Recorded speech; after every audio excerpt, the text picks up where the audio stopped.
Apabila Allah dan Rasulnya telah menetapkan suatu ketetapan, tidak ada bagi mereka pilihan yang lain tentang urusan mereka.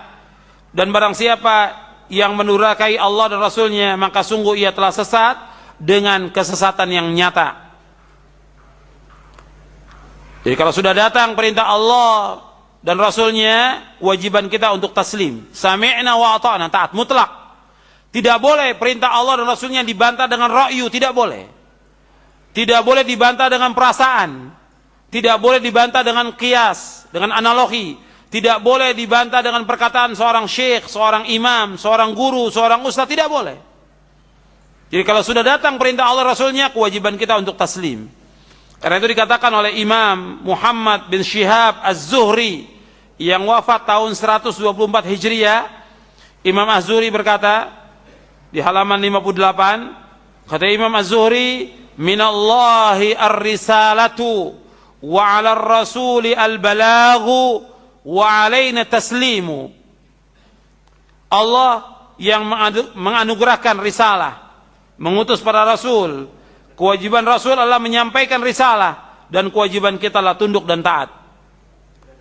Ini dibawakan oleh Imam Bukhari dalam kitab sahihnya, dan juga dijelaskan oleh Al-Hafidh dalam kitabnya Fathul Bari, Syarah Sahih Bukhari di juz yang ke-13. Jadi ikhwan fiddin, a'azakumullah, kalau sudah datang nas dari Al-Quran dan Sunnah tentang masalah akidah, tentang masalah nama-nama dan sifat Allah, atau yang lainnya yang berkaitan dengan akidah dan juga berkaitan dengan ibadah yang merupakan perintah Allah dan Rasulnya, kewajiban kita untuk sami'na wa ata'na, taslim, tunduk. Dan ini perbedaan antara Ahlus Sunnah wal Jamaah dengan firqah-firqah yang sesat. Kalau Ahlul Bidah, mereka masih membantah. Sudah jelas nasnya, mereka masih bantah. Masih mencari takwilnya.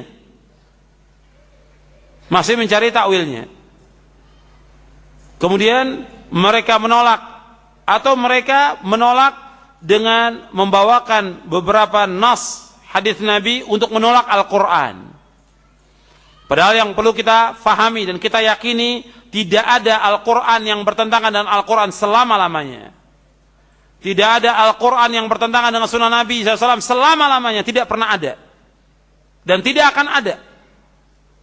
Dan tidak ada Al-Quran dan sunnah Nabi yang sahih bertentangan dengan akal manusia. Tidak pernah ada dan tidak akan ada selama-lamanya.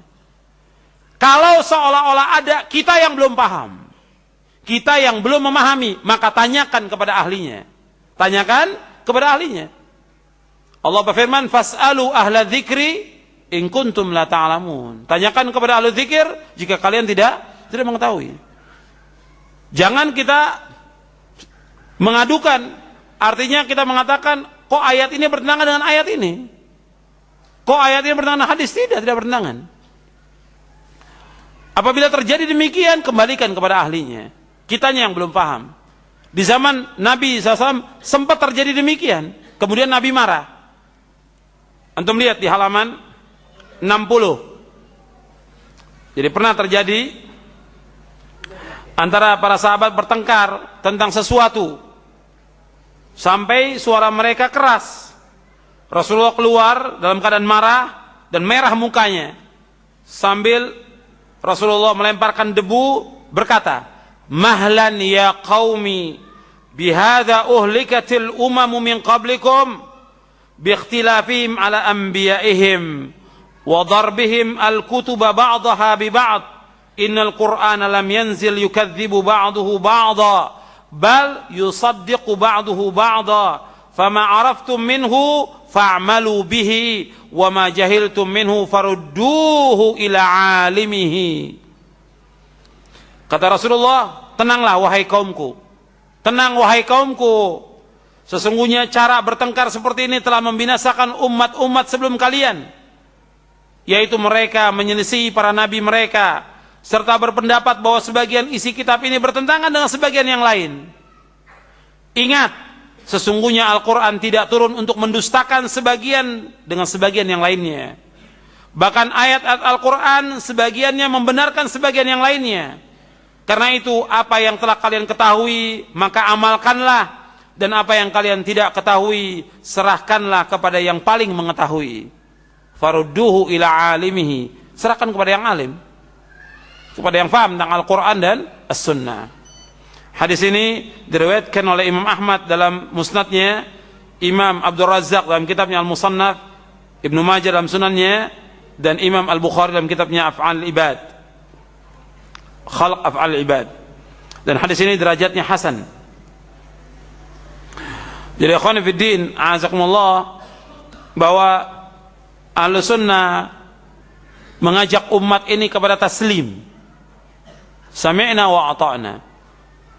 Tidak boleh kalau sudah datang ayat Al-Quran, hadis Nabi ditolak, tidak boleh. Tunduk. Dan tidak boleh juga mengatakan bahwa ayat ini bertentangan. Ayat ini bertentangan dengan hadis, atau ayat dan hadis ini bertentangan dengan akal, tidak boleh. Tidak ada ayat Al-Quran dan hadis Nabi yang sahih bertentangan antara satu dengan yang lain, dan tidak juga bertentangan dengan akal manusia. Tidak akan ada selama-lamanya.